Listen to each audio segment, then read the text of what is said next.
Rossmanndan nələr aldım? Bu videoda sizə göstərəcəm. Pambıq disklərini aldım, səyahətə aparmaq olar. Qızım üçün tərlik Rossmanndan tapdım. Nə yaxşı ki, orada var idi, yoxsa bu istidə bütün mağazaları gəzməli idim.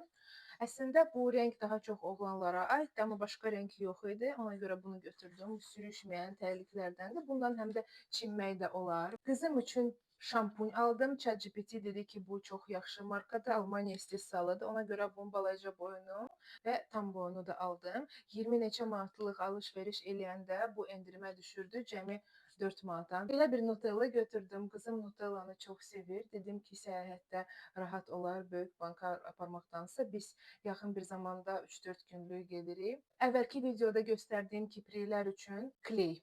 Onu Rossmanndan aldım, Olivia'da tapmadım. Bu Catrice markasından da ilk dəfə istifadə edəcəm. Əgər belə bir video maraqlıdır sizə, mən sizə göstərə bilərəm necə bu kipriklərdən istifadə etmək lazımdır. Mən makiyaj kurslarına gedəndə orada bizə öyrətmişdilər. Abunə olmağı unutmayın. Mən tez-tez bu tipli videoları çəkirəm.